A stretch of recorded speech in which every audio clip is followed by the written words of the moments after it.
कांत नमोस्तुते। तप्त कांचन गौरांगी राधे वृंदावनेश्वरी वृषभानुसुते देवी प्रणमामि हरिप्रिये। वाञ्छाकल्पतरुभ्यश्च कृपा सिन्धुभ्य एव च पतितानां पावनेभ्यो वैष्णवेभ्यो नमो नमः। नमः ॐ विष्णुपादाय कृष्णप्रेष्ठाय भूतले श्रीमते भक्तिवेदान्त स्वामिनीति नामिने नमस्ते सरस्वते देवे गौरवाणी प्रचारिणे निर्विशेष शून्यवादी पाश्चात्य देश तारिणे। जय श्री कृष्ण चैतन्य प्रभु नित्यानंद श्री अद्वैत गदाधर श्रीवासादि गौर भक्त वृंद। हरे कृष्ण कृष्ण कृष्ण हरे हरे, हरे राम राम राम हरे हरे। माता जी युगलाष्टकम।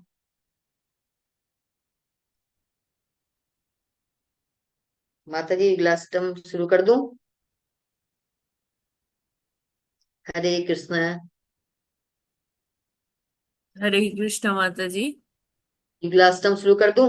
हाँ हाँ, यस माता जी। कृष्ण प्रेममयी राधा, राधा प्रेममयो हरि, जीवने निधने नित्यम् राधा कृष्णौ गतिर्मम। कृष्णस्य द्रविणं राधा, राधाया द्रविणं हरिः, जीवने निधने नित्यम् राधा कृष्णौ गतिर्मम। कृष्ण प्राणमयी राधा, राधा प्राणमयो हरिः, जीवने निधने नित्यम् राधा कृष्णौ गतिर्मम। कृष्ण द्रवमयी राधा, राधा द्रवमयो हरिः, जीवने निधने नित्यम् राधा कृष्णौ गतिर्मम। कृष्ण गेहे स्थिता राधा, राधा गेहे स्थितो हरिः, जीवने निधने नित्यम् राधा कृष्णौ गतिर्मम। कृष्ण चित्त स्थिता राधा, राधा चित्त स्थितो हरिः, जीवने निधने नित्यम् राधा कृष्णौ गतिर्मम। नीलाम्बरधरा राधा, पीताम्बरधरो हरिः, जीवने निधने नित्यम् राधा कृष्णौ गतिर्मम। वृन्दावनेश्वरी राधा, कृष्णो वृन्दावनेश्वरः,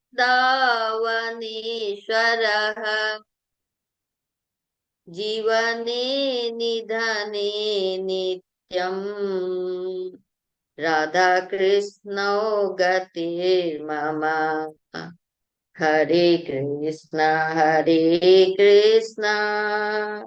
कृष्ण कृष्ण हरे हरे, हरे राम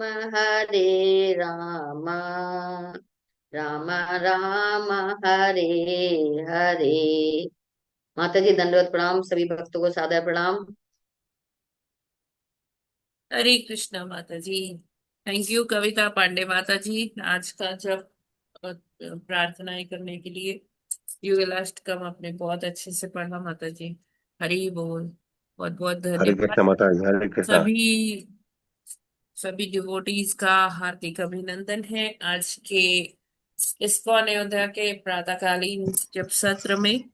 आप सभी हरे कृष्ण माता जी, दंडवत प्रणाम। स्वागत, हार्दिक अभिनंदन।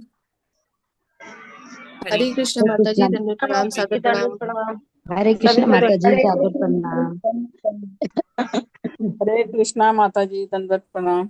हरे हरे कृष्ण माता जी, दंडवत प्रणाम। हरे कृष्ण। हरे कृष्ण माता जी दंडवत प्रणाम। तो भी समय हो गया है प्रभुपाद जी के कोट का। आज है 9 अगस्त, और प्रभुपाद जी क्या कहते हैं, लेट अस सी। 9 अगस्त। श्री कृष्ण उन भक्तों की विशेष प्रशंसा प्रशंसा करते हैं जो प्रचार कार्य के लिए खतरे उठाते हैं। वे तुम्हारा विशेष ध्यान रखेंगे और सदैव तुम्हारा मार्गदर्शन करेंगे, क्योंकि तुम इस कार्य में गंभीरता से सेवा करने का प्रयास कर रहे हो। अमोघ वो पत्र, 9 अगस्त 1972। तो ये अमोघ प्रभु जी जकार्ता, इंडोनेशिया में सेवारत थे इस्कॉन के मंदिर में। तो अ, उस समय पर वहाँ इंडोनेशिया में काफी सामाजिक रूप से काफी उथल पुथल चल रही थी, बहुत अनरेस्ट था सोसाइटी में, एक तरह का सिविल वॉर जैसा था। तो उस टाइम पर क्या हुआ कि दो ही भक्त थे वहाँ जो प्रचार कार्य कर रहे थे, वहाँ का प्रचार केंद्र संभाल रहे थे। तो वहां पर कुछ असामाजिक तत्वों ने आकर उन पर हमला किया था। तो उसके बाद प्रभुपाद जी के आदेशानुसार वहां का जो सेंटर था वो कुछ समय के लिए, वहां की गतिविधियां रोक दी गई, वो सेंटर बंद कर दिया गया, और कि अगले आदेश तक, प्रभुपाद जी का जब तक अगला आदेश ना मिले। फिर उसके बाद ये अमोक प्रभु जी ऑस्ट्रेलिया चले गए, वहां इन्होंने विवाह किया, और फिर उन्होंने पत्र लिखा प्रभुपाद जी को कि प्रभुपाद जी, अब आप मुझे गाइड कीजिए, मुझे आदेश दीजिए कि मैं फिर से जाके जकार्ता में प्रचार करूं। तो प्रभुपाद जी इसी विषय में उनको रिप्लाई करते हैं, लेटर लिखकर रिप्लाई करते हैं, बताते हैं कि आप बहुत सुंदर कार्य कर रहे हैं, कृष्ण के लिए आप जोखिम उठा रहे हैं, कृष्ण के लिए आप इतना जो है रिस्क ले रहे हैं, खतरे उठा रहे हैं। तो भगवान सब देख रहे हैं, और जो भक्त भगवान के प्रचार प्रसार के लिए अपने जीवन को भी का मोल भी नहीं समझता है, वो अपने आप को जिसको कहते हैं झोंक देना, है ना, वो वैसा किए कि किसी तरह कृष्ण का प्रचार हो। कोई मुझे मारे तो मारे, कोई मुझे कुछ कहे, लेकिन मुझे प्रचार करना। ये एक ऐसा भाव हमें कहाँ देखने को मिलता है? नित्यानंद प्रभु का। नित्यानंद प्रभु को क्या कहते थे कि बोलो हरि हरि, बोलो हरि हरि, हरि का नाम बोलो, हरि का नाम बोलो। हाँ, सबको बोलते थे कि हरि नाम लो, हरे कृष्ण महामंत्र बोलो, हरे कृष्ण कृष्ण कृष्ण हरे हरे, हरे राम राम राम हरे हरे। तो ऐसा गली गली नगर नगर जाते थे, और सबसे पहले उनको प्रीचिंग करते थे जो सबसे ज्यादा पतित है, जो सबसे ज्यादा, जो जिनका समाज में बहिष्कार हो रहा, वो कुछ गलत कार्य कर रहे, तो वहां जाने से भी हिचकते नहीं थे नित्यानंद प्रभु।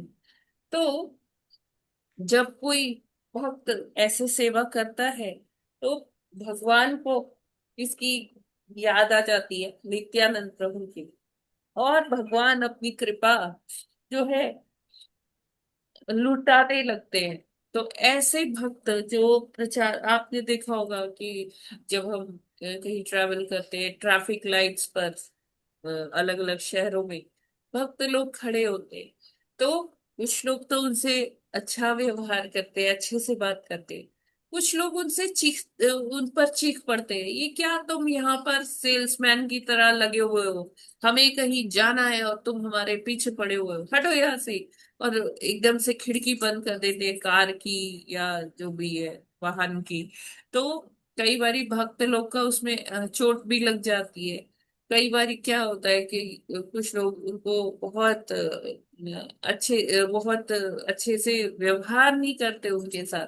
तो ये सब क्या है, भक्त इसमें भी कोई वो अपने को ये नहीं कहते कि अब मैं नहीं जाऊंगा ये सब सेवा करने, बुक्स बांटने, ना ना मेरे से नहीं हो पाएगा। वो इसमें अपने को और ज्यादा झोंक देते हैं। क्यों? क्योंकि वो ऐसा इसको इस तरह से लेते हैं कि हाँ देखो, इससे मेरा ना अहंकार कम हो रहा है, लोग मुझे इस तरह से बोल रहे हैं, तो यस मेरा अहंकार कम हो रहा है। और जितना मेरा अहंकार कम होगा उतना ही मैं भक्ति में और आगे अच्छे से कार्य कर पाऊंगा। तो वो भक्तों में ऐसा मोटिवेशन होता है। तो इस प्रकार वो जब भगवान के लिए अपने जीवन को भी जोखिम में डालते हैं, तो भगवान ऐसे भक्तों का भगवान बहुत विशेष ध्यान रखते हैं। कि जो सेवा भाव इतना है कि वो अपने इस जीवन को भी कुछ ज्यादा, जहाँ हम देखते हैं भौतिकता में लोग अपने शरीर के प्रति बड़े आसक्त रहते हैं, क्या क्या करते हैं अपने शरीर को रुष्ट पुष्ट बनाने के लिए। लेकिन ये जो भक्त हैं, जो सेवा कर रहे हैं, वो अपना इतना ध्यान भी नहीं रखते अपने शरीर का। कोई उनको मारता है, पीटता है, कभी उनको चिल्ला कर बोलता है, तो भक्त इसे सह जाते हैं। और ऐसी गंभीरता से जो सेवा करते हैं जो भक्त, कृष्ण उनका मार्गदर्शन भी करते हैं कि किस तरह से इनको आगे करना है, गाइड करते हैं। हरे कृष्णा। जगत गुरु श्रील प्रभुपाद की, श्रील प्रभुपाद की जय। हरे कृष्णा। आई होप कि क्लियर है सभी हरे को। कृष्णा। हाँ माता जी, प्रचार प्रसार में जो लोग भगवान की जी लगे हुए हैं, भगवान उनको देखते हैं, उनके ऊपर कृपा करते हैं, उनका मार्गदर्शन करते हैं, उनको आध्यात्मिक उन्नति देते हैं। हरे कृष्ण माता जी। हरे कृष्णा। तो आज एक बहुत ही पावन पर्व है, अवसर। अ, बलराम पूर्णिमा। और बलराम जी और कृष्ण भगवान, हम जानते हैं कि वो हमेशा साथ साथ आते हैं, साथ साथ ही कार्य करते हैं। तो हम थोड़ा सा ट्राई करेंगे कि थोड़ा सा बलराम जी कौन है, बलराम जी की कृपा कैसे मिलती है, इनके बारे में थोड़ा सा चर्चा करना चाहिए आज के दिन। और आज के दिन जी फास्टिंग भी है जी बलराम माता जी। जी। तो आप सब जो भी भक्त हैं, जो अपनी भक्ति को आगे बढ़ाना चाहते हैं, तो उनसे मेरा निवेदन है कि आप लोग आज फास्टिंग करें और ज्यादा से ज्यादा भगवान की चिंतन करें, बलराम जी का चिंतन करें। और अ, जो भी अपनी भक्ति को बढ़ाना चाहते हैं, सोच तो रहे हैं कि भक्ति करनी है, लेकिन भक्ति कैसे करनी है, क्या मतलब उसमें जो एक गाइडेंस होता है वो कैसे मिले, क्या करें, तो वो सब उनको बलराम जी का शरण लेना चाहिए। क्योंकि बलराम जी कौन है? बलराम जी आदि गुरु हैं। और ये जो आदि गुरु हैं, जो भी हमारे गुरु हैं, ये यहाँ अ, तो वो गुरु जो है वो बलराम जी के ही रिप्रेजेंटेटिव हैं। भगवान जो है, भगवान अपना प्रथम विस्तार करते हैं बलराम जी के रूप में। तो भगवान में और बलराम जी में ज्यादा कुछ डिफरेंस नहीं है। एक तरह से हम कह सकते हैं कि अगर कृष्ण जी की अगर कोई दूसरे दूसरा शरीर है, तो वो कौन है? वो बलराम जी ही है। तो वो एक जैसे ही है, और इनको लगभग एक ही मानते हैं। बस ऐसे आ जाता है कि कृष्ण कौन है? सेव्य भगवान है, और बलराम जी कौन है? सेवक भगवान है। तो वो हमेशा उनका चेतना क्या रहती है कि मैं कृष्ण का सेवा कैसे करूं। तो कभी वो कुछ बन जाते हैं, कभी वो भगवान का आसन बन जाते हैं क्षीर सागर में, और कभी वो भगवान की थाली बन जाते हैं जिसमें भगवान भोग पाते हैं। कभी वो उनका गद्दा बन जाते हैं, कभी वो उनका तकिया बन जाते, जो भी कुछ भगवान का साज सामग्री है वो बलराम जी का ही रूप है। भगवान जी का एंटरटेनमेंट करने के लिए भगवान बलराम जी कभी मृदंग बन जाते हैं, कभी करताल बन जाते हैं। बलराम जी का ही ये सारा जो भी हम देखते हैं ना, भगवान का गर्भगृह, वो कौन है? गर्भगृह है जो है बलराम जी ही अपना ऐसे विस्तार कर लेते हैं कि जितने हम भगवान के मंदिरों में गर्भगृह देखते हैं वो बलराम जी का ही विस्तार है। और सारी साज सामग्री भगवान की तो सब बलराम जी हैं। और बलराम जी ही ऐसे तत्व हैं जो भगवान के पांचों रसों में सेवा करते हैं, है ना। ऐसे हम देखते हैं कि कोई जो भगवान के भक्त हैं वो किसी एक रस में सेवा कर रहे हैं, है ना। जैसे शांत रस है, शांत रस में सेवा कर लेते हैं कोई, अ, जैसे कोई शिला बन गया, कोई दूध बन गया, मक्खन बन गया, है ना। शांत रस में भगवान की सेवा की। फिर दास्य रस में, दास्य रस में जैसे कि अ, हनुमान जी, है ना, वो सेवा करते हैं दास्य दास्य रस में भगवान की। फिर जो आता है सखा भाव, है ना, जो मित्र मित्रता जो निभाते हैं, जैसे अर्जुन, तो वो सखा भाव है। सखा और इसके बाद आता है वात्सल्य भाव। वात्सल्य भाव जैसे नंद महाराज, जैसे यशोदा मैया, देवकी मैया, और वसुदेव जी। तो इस तरह से ये वात्सल्य रस में आ गए। अभी आप सोचोगे कि माधुर्य रस में बलराम जी कैसे आएंगे? माधुर्य रस में तो भगवान की पत्नियां होती है, भगवान की गोपियां होती है, वो लोग होते हैं। तो बलराम जी का इसमें कहाँ रोल है? तो भगवान की लीलाओं में बलराम जी एक गोपी का भी रूप धारण करते हैं, और भगवान से प्रेम रस में माधुर्य रस में भी भगवान आवाज की प्रदान। सेवा करते हैं। हरि बोल। माता जी प्लीज माइक म्यूट कर लीजिए। राधिकेश्वरी माता जी। जी माता जी। तो भगवान जो है, भगवान की सेवा वो माधुर्य रस में ऐसे करते हैं। एक राधा रानी की एक बहन है, उनका नाम है अनंत मंजरी। और वो अनंत मंजरी जो है वो और कोई नहीं, वो बलराम जी का ही विस्तार है, बलराम जी का ही भाव लेकर वो भगवान की सेवा, वो कोई रस छोड़ना नहीं चाहते हैं बलराम जी कि हाँ ये रस में तो मैं सेवा नहीं कर पाऊंगा, ऐसा नहीं। बलराम जी हर रस में भगवान की सेवा करते हैं। क्यों? क्योंकि वो आदि गुरु हैं। वो ही खुद अपने आचरण से हमको सिखाते हैं कि कैसे भगवान की सेवा करनी है। तो बलराम जी जहाँ आप मतलब ज्यादातर जो चित्र देखेंगे या जो विग्रह देखेंगे, तो उसमें बलराम जी किस कलर के वस्त्र धारण करते हैं? नीले रंग के। नीले रंग से। क्यों? क्योंकि हमारे जो भगवान हैं वो कैसे हैं? वो खुद हम्म, नीलमणि है। उनमें से नीली कांति जी। निकलती रहती है। तो इसलिए ये जो बलराम जी सदा भगवान के भाव में ही रहते हैं। भगवान इसलिए उनका फेवरेट कलर क्या है? नीला है, ब्लू। और नीला इसी है। तरह से जैसे राधा रानी, उनका भी जो फेवरेट कलर है वो क्या है? ब्लू। ब्लू है। क्यों? क्योंकि वो ब्लू। भगवान का कलर है। भगवान के शरीर में से ऐसी ही आभा निकलती रहती है। और भगवान की जो स्किन है वो नीले, हल्के नीले रंग की नजर आती है।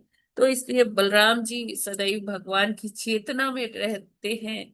और इसीलिए उनका जो फेवरेट रंग है वो क्या है? नीला है। नीले परिधान पहनकर ही भगवान जो बलराम जी हैं वो अपना दर्शन देते हैं। तो जब बात आती है बलराम जी की, तो वे नीले कपड़े तो पहनते हैं। उनका और जो अ, हार श्रृंगार है वो कैसा है? तो बलराम जी हमें पता है बहुत ही फेयर कॉम्प्लेक्शन के, गोरे हैं बहुत। एकदम उनका जो स्किन का कलर है वो किसी चमकती हुई मणि के समान है। बहुत ही गौर वर्ण में आते हैं बलराम जी। और इनके गले में सदैव वन के जो पुष्प होते हैं उसकी माला रहती है। और कहते हैं कि जो बलराम जी हैं इतने सुंदर है, इतने सुंदर हैं कि भगवान भी बलराम जी की जो अ, सौंदर्य है उसका गुणगान करते हैं। एक तो भगवान के बड़े भाई हैं बलराम जी, तो अपने बड़े भाई का महिमा मंडन करते हैं। क्या हुआ कि जब कृष्ण बलराम रामलीला में आते हैं, तो लक्ष्मण जी वो छोटे भाई होते हैं, छोटे भाई के रूप में होते हैं। तो हमेशा कई वो हमेशा भगवान राम की सेवा करना चाहते थे। लेकिन कई बार रामचंद्र जी सेवा से रोक दिया करते कि नहीं लक्ष्मण, ऐसा नहीं करना, ऐसे नहीं करते, ये सही नहीं है। तो वो सोचते थे कि ये क्या, मैं तो सेवा ही नहीं कर पा रहा हूँ, ये भाई के चक्कर में, छोटा भाई होने के चक्कर में मुझे सब इनकी बात माननी पड़ती है। और ये मेरे को हमेशा ही रोक देते हैं रामचंद्र जी। अभी क्या था कि जब वनवास का हुआ वो निश्चय कि कैकेयी माता ने दशरथ महाराज जी से कहकर रामचंद्र जी को वनवास दिलवा दिया 14 वर्षों का। तो लक्ष्मण जी एकदम अपने आपे से बाहर हो गए, एकदम आउट ऑफ कंट्रोल। यहाँ तक कि उन्होंने ये कहा कि मैं जो है एक वो कू कर लूंगा। कू का मतलब क्या है? तख्ता पलट कर लूंगा। कि जो राजा है ना, राजा को हटाकर उनको मारने तक को तैयार हो गए थे दशरथ जी को। किसके लिए? राम जी की सेवा के लिए, कि राम जी बन जाएंगे। राम जी कैसे बन जा सकते हैं? उनका तो राज्य अभिषेक होना चाहिए। तो लक्ष्मण जी बहुत खुश थे जब ये बताया गया कि राम जी का जो है वो अ, राज्याभिषेक होने वाला है। तो बहुत खुश थे, सारी तैयारियां खुद वो हैंडल कर रहे थे।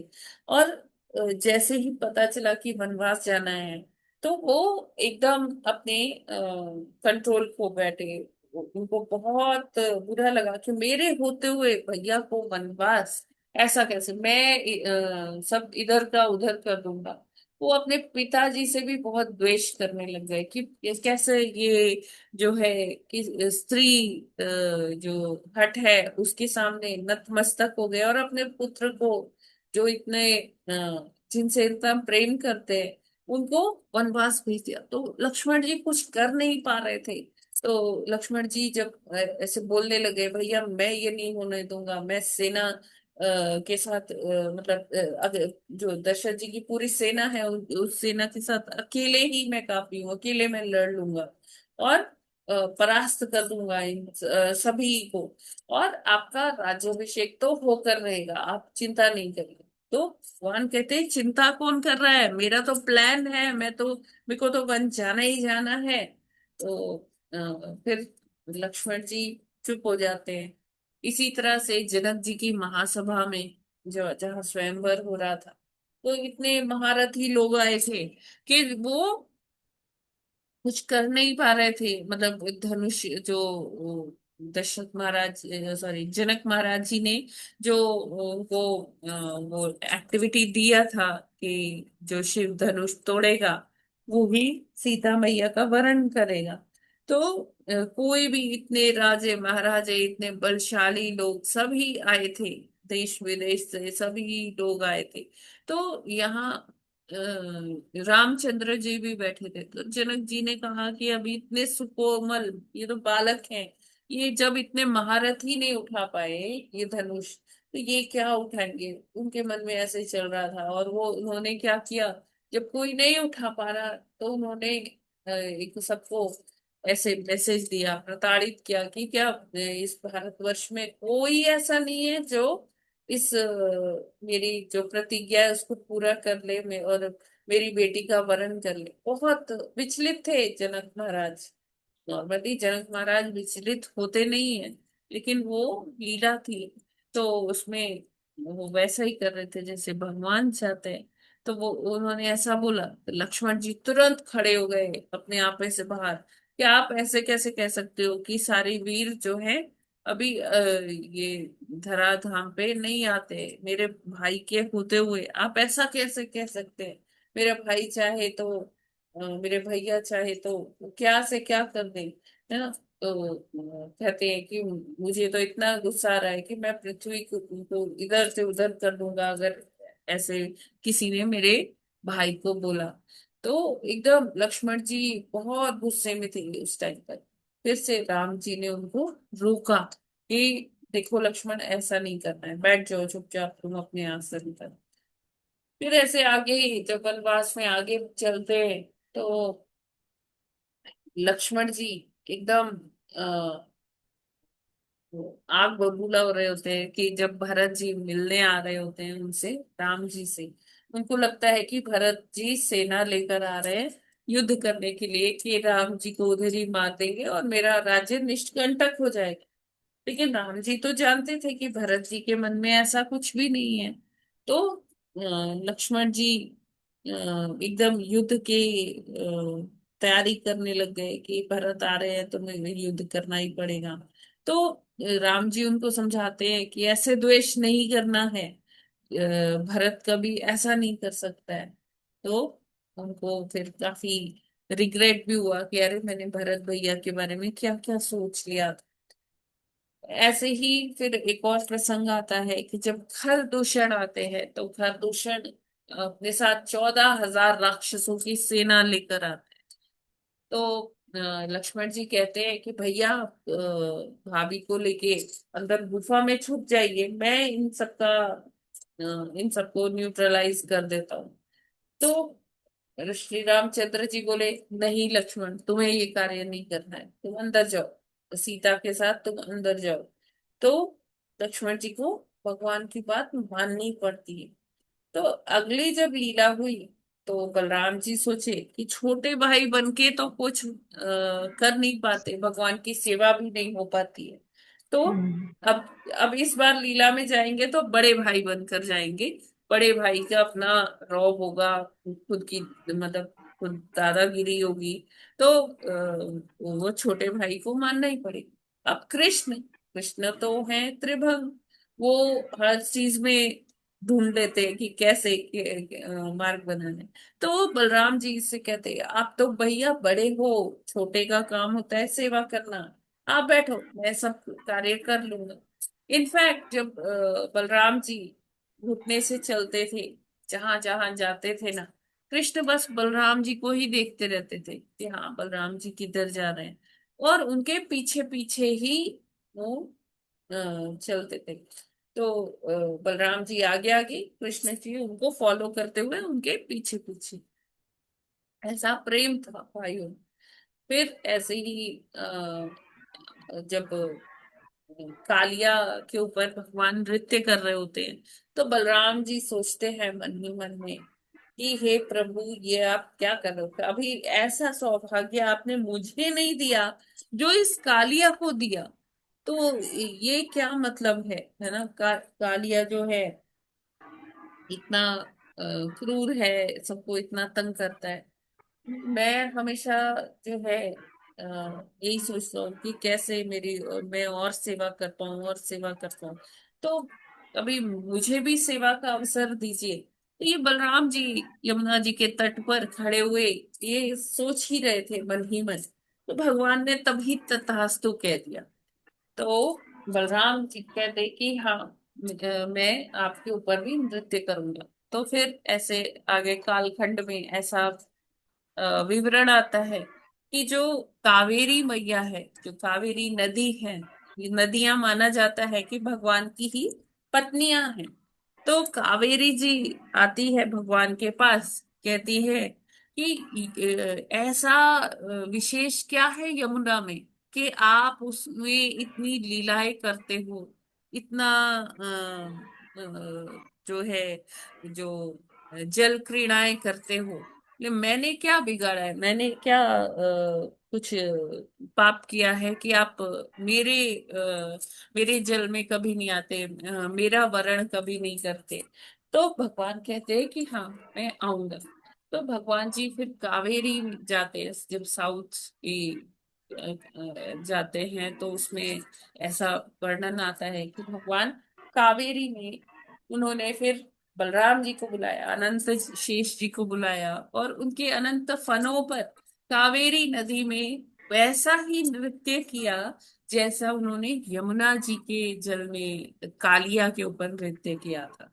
तो इस तरह से उन्होंने कावेरी मैया की भी इच्छा पूरी की भगवान ने, और उन्होंने बलराम जी की भी इच्छा पूरी की। बलराम जी दूर से वहां खड़ी देख रहे थे कि काश मेरे ऊपर भी नृत्य करते भगवान, मेरे फनों पर नृत्य करते। तो भगवान ने इस प्रकार दोनों की, कावेरी मैया और बलराम जी दोनों की इच्छा को पूरी किया।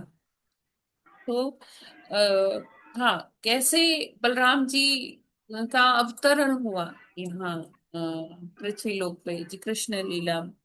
तो ये था ना कि भगवान जो है देवकी मैया के गर्भ से वो अष्टम गर्भ होगा जिससे भगवान आएंगे जब। तो भगवान के आने से पहले सात और जो है उनके भाई आए। तो छह भाई आए और उनको कंस ने तुरंत जैसे ही उनका जन्म हुआ उनको मार दिया। और उसके बाद जो है क्या आते हैं बलराम जी सेवेंथ नंबर पे। तो ये इस चीज का क्या सिंबॉलिक रिप्रेजेंटेशन क्या है, सिंबॉलिक जो इम्पोर्टेंस है वो क्या है। वो ऐसा है कि जो जब तक हमारे हृदय में वास होगा काम क्रोध लोभ मोह मत मत्सर्य, ये छह का जब तक वास होगा तब तक भगवान नहीं आएंगे। इन छह को मारना पड़ेगा, है ना, इन छह को हटाना पड़ेगा। ठीक है। तो उसके बाद जब ये छह हट जाते हैं, ये छह से मुक्ति मिल जाती है, उसके बाद और साफ सफाई करने कौन आते हैं भगवान की सेवा के लिए कि भगवान आने वाले हैं तो चलो मैं चलकर थोड़ा साफ सफाई कर देता हूँ, भगवान के रहने लायक स्थान बना देता हूँ। तो फिर बलराम जी आते हैं, है ना। पहले बलराम जी का अवतरण होता है, भगवान वहां साफ सफाई करने आते हैं। फिर उसके बाद जब बलराम जी आते हैं साफ सफाई करने के लिए, उसके बाद सारा सेट कर देते हैं, तब भगवान आते हैं। आठवें आठवीं वो स्टेज होती है जब भगवान आते हैं। तो ऐसे ही जब देवकी मैया के छह पुत्रों को कंस ने मार दिया, उसके बाद जब बलराम जी गर्भ के रूप में आते हैं वहां के, तो ये देवकी मैया को भी पता चल रहा था कि ये पिछले वाले गर्भों की तरह नहीं, ये कुछ दिव्य बालक है। तो एक अद्भुत सी जो एक कांति थी वो उनके गर्भ से उत्पन्न हो रही थी। तो कंस को भी ये पता था कि ये जो सातवां बालक है ये कुछ अलग सा लग रहा है, जो सातवां गर्भ है। तो उसके मन में बड़ी चिंता हुई कि कहीं उसे गलत तो नहीं बता दिया गया कि अष्टम गर्भ है, ही उसका अ, वध करेगा। तो वो ये सोच में पड़ गया कि नहीं, लग रहा है मेरे साथ ना धोखा किया गया है, सातवां ही है, यही वो है अद्भुत बालक जो होगा। तो वो काफी डरा हुआ भी था। तो फिर उसके बाद भगवान की इच्छा से क्या हुआ कि ये सातवें गर्भ को देवकी मैया के से कहाँ ट्रांसफर कर दिया गया। भगवान ने योग माया को आदेश किया, उनसे बोला कि ये जो है जो बलराम जी का अवतरण होगा वो रोहिणी माता के गर्भ से होगा। रोहिणी माता जी वह नंद महाराज के यहाँ डिस्गाइज में थी, मतलब वहाँ छुप कर रह रही थी नंद महाराज के यहाँ। तो रोहिणी माता जी का वो मतलब रोहिणी माता जी के गर्भ में ये जैसे कहते हैं ना सरोगेसी, तो ये उस टाइम पर भी होता था कि एक जैसे एक गर्भ है तो वो दूसरी माता के उसमें ट्रांसफर कर दिया जाता है। तो ये शायद संसार की पहली सरोगेसी प्रेगनेंसी थी। तो उसमें रोहिणी माता जी को जो उनके कुल गुरु थे वो गर्ग मुनि, तो गर्ग मुनि ने रोहिणी माता जी को बोला कि आप घबराइए मत, ये एक दिव्य लीला के तहत ये हो रहा है, और ये आपके पति की का ही पुत्र है। और फिर आगे चल के जब बलराम जी का अवतरण हुआ तो गर्ग मुनि ने उनका नाम रखा राम, है ना, कि ये जो है प्लेजर्स देने वाले, ये मतलब आनंद के आगार हैं, इसलिए इनका नाम क्या होगा, राम होगा। लेकिन इनमें अद्भुत बल है, बहुत ज्यादा बल है, इसलिए उन्होंने प्रीफिक्स कर दिया राम के आगे बलराम, बल भी है। तो जो बलराम जी है ना, वो हमें बहुत मतलब वो भक्ति देते हैं, आदि गुरु हैं, आध्यात्मिक भक्ति देते हैं, और मतलब उससे आनंद की अनुभूति कराते हैं सभी को, और साथ साथ ये भक्ति करने के लिए वो आध्यात्मिक बल जो चाहिए होता है वो भी प्रदान करते हैं। तो उनके नाम में ही छुपा है बल राम, तो यानी कि आध्यात्मिक बल भी देते हैं और आध्यात्मिक आनंद के आगार हैं। वो जो परमानंद की बात कही जाती है ना, तो वो परमानंद हमको बलराम जी की कृपा से ही मिल सकता है। बलराम जी इस तरह से उनका अवतरण हुआ, उनका नामकरण हुआ, और जो उनकी जो ब्यूटी है, उनका सौंदर्य है, वो बहुत सुंदर है बलराम जी। उनके जो गाल है वो बहुत अच्छे, मतलब जैसे छोटे बच्चों का होता है, तो वो बहुत ही गौर वर्ण के हैं। और उनके जो जब जो कुंडल पहनते कान में वो चमकते, उसकी आभा उनके गाल पर पड़ती है, तो वो दृश्य बहुत ही अच्छा होता है। और ये इसका वर्णन है शास्त्रों में। और वो सदैव क्या लगाते हैं, तिलक लगाते हैं, और उनके जो हाथ है वो बड़े सुदृढ़ बने हुए हैं, और उनके शोल्डर्स जो है, उनके कंधे जो है बहुत ही गठीले हैं। और इस तरह से मतलब वो अद्भुत बलशाली है। उनके जो हाथ हैं वो उनके बहुत लंबे हाथ हैं, है ना, तो लंबे हाथों को बहुत अच्छा माना गया है। अ, और इस तरह से वो उन्होंने जब वो लीला करने आते हैं तो भगवान ने तो कई असुरों को मारा ही है, लेकिन बलराम जी ने भी बहुत सारे असुरों को मारा है, जैसे कि धेनुकासुर, है ना, और जैसे कि और कौन था, प्रलंबासुर।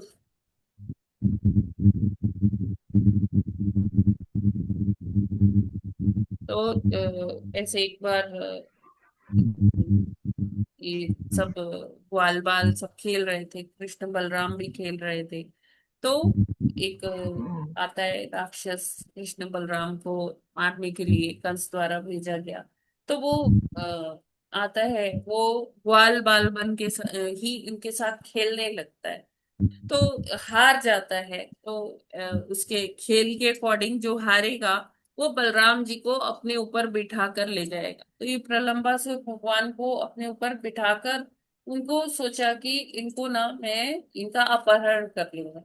अब बलराम जी को तो समझ आ गया कि ये कोई ग्वाल बाल नहीं है, ये तो राक्षस है। समझ गए बलराम जी।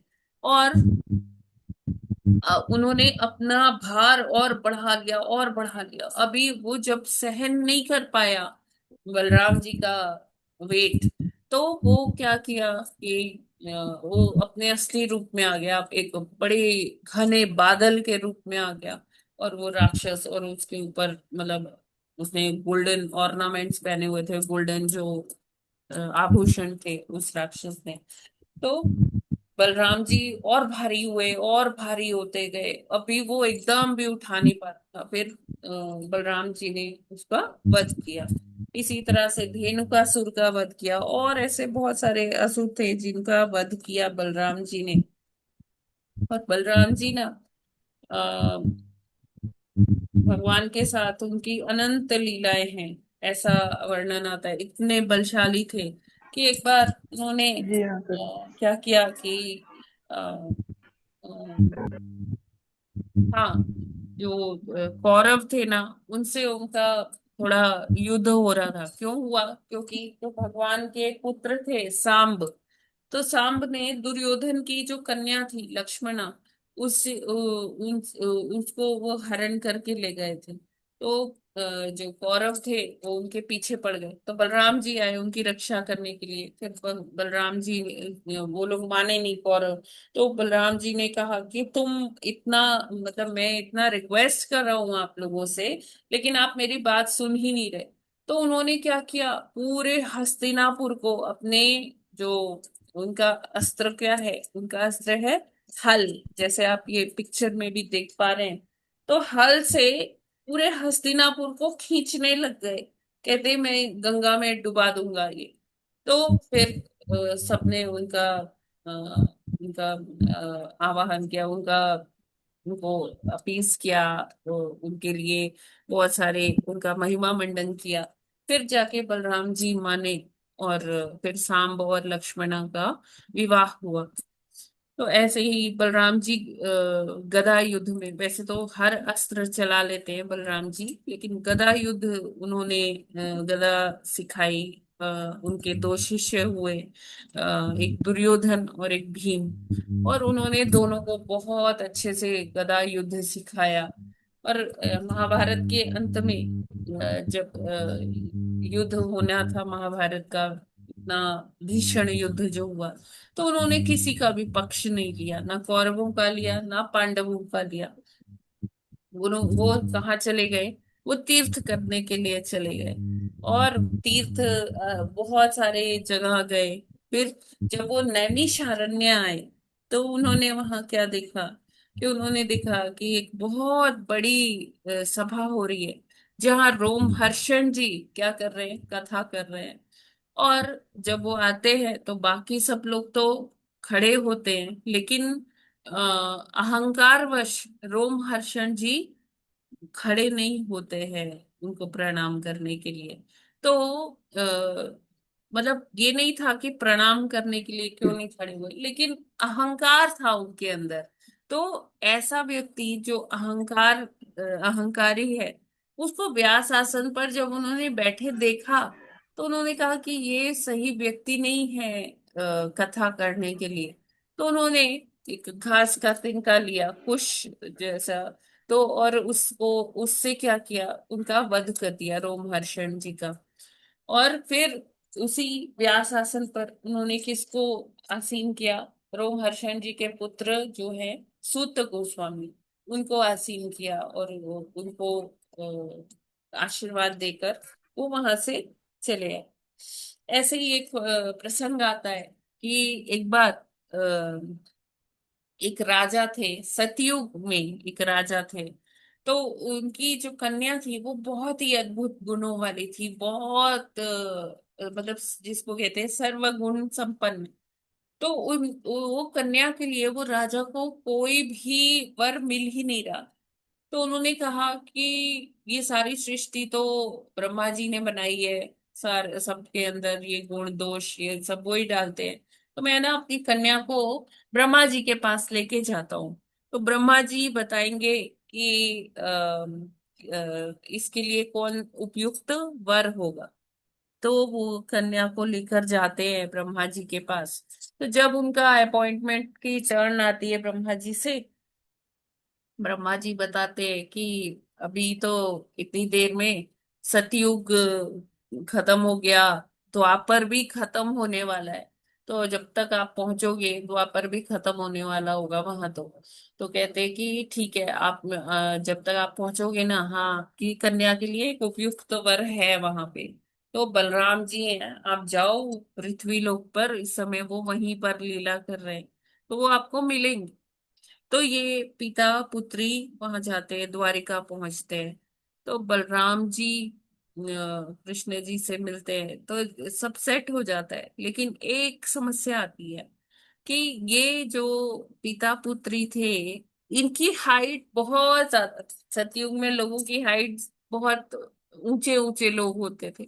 अभी द्वापर में थोड़ा हाइट कम हो गई, और कलयुग में हमारे हाइट और भी कम हो जाती है। तो फिर बलराम जी ने क्या किया, अपना हल रखा रेवती माता जी के सर पर, और उनको उससे हल से छोटा किया, अपने हल के प्रभाव से कितना छोटा किया, पता, अपने अपने अकॉर्डिंग किया।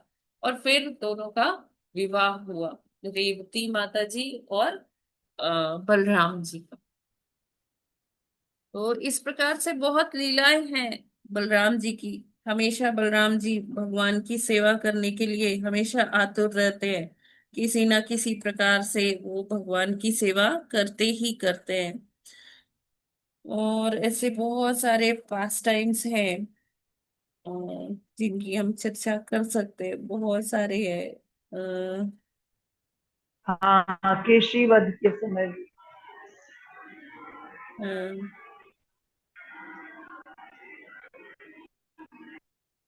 हाँ, एक चीज और है कि जैसे भगवान कृष्ण की गोपियां होती हैं ना, वैसे ही एक सेट ऑफ अलग सेट है बलराम जी की गोपियों का।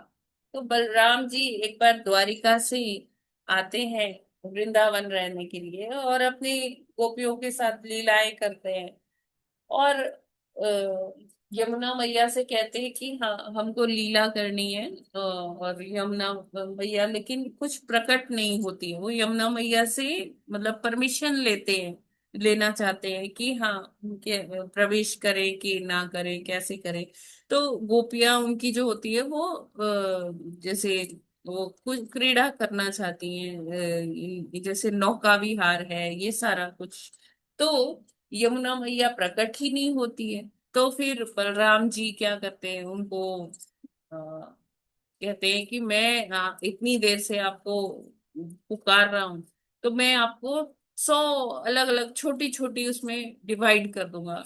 जैसे ट्रिब्यूटरीज जिसको कहते हैं ना, ट्रिब्यूटरीज को क्या कहते हैं, अ, जो छोटी छोटी धाराएं बन जी माते, छोटी छोटी शाखाओं में, छोटी छोटी उसको क्या शाखाओं में कहते हैं, धाराएं। जो वही ट्रिब्यूटरीज को, डिस्ट्रीब्यूटरीज।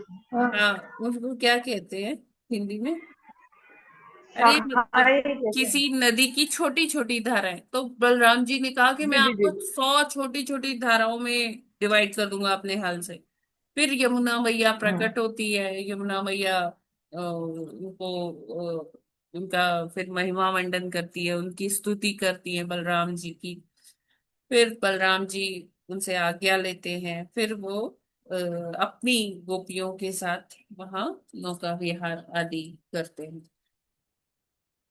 तो ऐसे बलराम जी हैं जो बहुत ही बलशाली हैं और हमेशा भगवान की सेवा के भाव में ही रहते हैं। तो हमें आज के दिन बलराम जी के लिए आज व्रत भी करना चाहिए, और उनसे और ज्यादा से ज्यादा हरि नाम का आश्रय लेना चाहिए। और उनसे ये प्रार्थना करनी चाहिए कि हे प्रभु, मुझे भक्ति में आप आगे बढ़ाए, मुझे कृष्ण का जो है कृष्ण भक्ति में आगे बढ़ाए। तो इस तरह से बलराम जी क्योंकि आदि गुरु हैं, तो और वो ही हमें ये आध्यात्मिक बल देते हैं जिससे हम भक्ति का आनंद ले पाए। तो उनका नाम ही इसीलिए क्या है, बलराम जी है। और बलराम जी अगर आप देखें तो भगवान के प्रथम विस्तार हैं। और वो जो है आगे जितने भी जो सृष्टि का कारण है कि जो वसुदेव, संकर्षण, प्रद्युम्न, अनिरुद्ध, वो सब सब कुछ बलराम जी ही करते हैं। ठीक है ना, भगवान की हर तरह से सेवा करते हैं बलराम जी। हरे कृष्णा। जगत गुरु श्रील प्रभुपाद की जय। जय श्री बलराम जी की जय। जय। कृष्ण बलराम की जय। यस, आप लोग का कोई प्रश्न है क्या? हरे कृष्णा। माता जी जहाँ से उन्होंने वो जो हल से अलग करने का कोशिश किया, तो वो हस्तिनापुर वाली यही वाली घटना है, यमुना वाली। हाँ, क्या माता जी? एक वो हस्तिनापुर का थोड़ा वो भाग थोड़ा सा ऊपर को है, वो यही वाली घटना है ये, जिसमें उन्होंने वो हस्तिनापुर यमुना का भाग ऊपर को नहीं है माता जी। वो थोड़ा भूखंड ऐसा हो गया, नहीं नहीं, वो उसमें उसने भूखंड। उन्होंने हल की नहीं नहीं घटना नहीं आती है नहीं, ना, जिसमें ऐसा उन्होंने कुछ नहीं है। हल से वो थोड़ा ऊपर करने अलग वो करने की वो कहा हाँ, था। वो कर वो भी सकते थे, वो खींचना उन्होंने आरंभ की भी कर दिया था। जी जी। जी जी। हम्म। यस माता जी। ठीक है। और कोई प्रश्न किसी का? हरि बोल।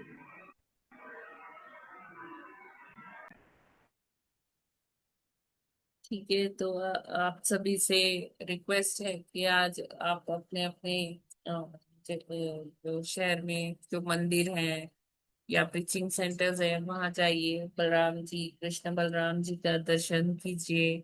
और उनके लिए जो जो भी सेवाएं हैं मंदिर में, वो सेवा दीजिए। भोग, 56 भोग में भाग लीजिए। इस्कॉन अयोध्या में हम लोग कल सेलिब्रेट कर रहे हैं बलराम पूर्णिमा मंदिर में। आज नहीं कर रहे हैं, कल कर रहे हैं। तो आप अपने अपने मंदिर के हिसाब से जैसे प्रोग्राम है वैसे आप लोग वहाँ ज्वाइन कर सकते हैं। और माता जी आजकल तो झूलन यात्रा चल रही है, वो हाँ जी, झूला बिल्कुल, झूला रहे हैं आजकल झूलन हम लोग। यात्रा चल हम रही है। लोग रोज ही जाकर जी के जी जी। झूला झूला के आते झूलन हैं। यात्रा होता जो है भगवान जी को विग्रह, भगवान जी, जी। श्री कृष्ण और श्रीमती हम्म। राधा रानी, ये सब झूले, उनके लिए सुंदर सुंदर झूले का प्रबंध होता है। भगवान झूला लेते हैं, झूले पर विराजते हैं श्रीमती राधा रानी के संग। हरे कृष्ण माता जी, मैं तो रास्ते में हूँ, मंदिर के लिए वो सेवा के लिए बुला रखा है, जा रही हूँ। हरि बोल जय। रास्ते से ही सुन रही हूँ। हाँ हाँ लेकिन हाँ। बलराम जी तो, माता जी बलराम जी तो घर में रखे नहीं होते हैं, कृष्ण भगवान रखे होते हैं। माता जी, वो उन्हीं के ही रूप हैं, जी है ना। जी जी। भगवान के प्रथम विस्तार ही है। हमने भी कल रात को बहुत सारे भोग बनाए उनके जय। लिए। ठीक है, तो अगर कोई प्रश्न है तो ले सकते हैं, नहीं तो फिर यहीं पर विराम करते हैं। और आज ज्यादा से ज्यादा जप कीजिए, ज्यादा से ज्यादा सेवा कीजिए, प्रार्थना कीजिए बलराम जी से कि वो हमें भक्ति में आगे बढ़ाए। हरि बोल। ठीक है, तो हम लोग यहीं पर विराम करते हैं। श्री कृष्ण जी बलराम माता जी की जय। की जय। अनंत कोटि वैष्णव भक्त वृंद की जय। जगत गुरु जय श्रील प्रभुपाद की जय। जय वाञ्छाकल्पतरुभ्यश्च कृपा जय सिन्धुभ्य एव कृपा च सिंधु पतितानां पावनेभ्यो वैष्णवेभ्यो नमो नमः। हरे कृष्णा। हरे सभी कृष्णा। माता जी को, कृष्ण सभी माता प्रभु जी जी को हरे प्रणाम। कृष्ण दंडवत प्रणाम। हरे बोल। हरे बलराम कृष्ण। पूर्णिमा कृष्णा की माता जी दंडवत प्रणाम। जय गुरु बहुत जी। बहुत शुभकामनाएं। हरे कृष्णा। हरे कृष्ण। हरे कृष्ण माता जी हरे दंडवत कृष्ण। प्रणाम। दंडवत माता जी, हरे हरे कृष्णा माता जी, दंड प्रणाम। दंडवत। हरे कृष्णा माता जी, सभी सभी को गुरु रक्षाबंधन की भी बहुत बहुत शुभकामनाएं। जी आज आप आज आप को अपने भी ठाकुर जी को भी रक्षा सूत्र बांधिए, राखी बांधिए। जी माता जी, फास्टिंग 12 बजे तक करना है आज का। हाँ, फास्टिंग माता जी, जैसे आपके मंदिरों में जैसे आया हो आप वैसे कर सकते हो। जैसे हमारे यहाँ 12 बजे तक है, फिर महाप्रसाद है 1 बजे राखी बांधने के बाद। हाँ, तो कई जगह शाम तक भी होता है फास्टिंग, कई जैसे आप देख लीजिए, जैसा भी आपके लोकल जहाँ मंदिर है वहां जैसा है। जी माता जी, ठीक है। ठीक है ठीक। जी। हाँ, हरे कृष्ण। हरे कृष्णा। हरे कृष्णा माता जी। कृष्णा माता जी। हरे कृष्णा।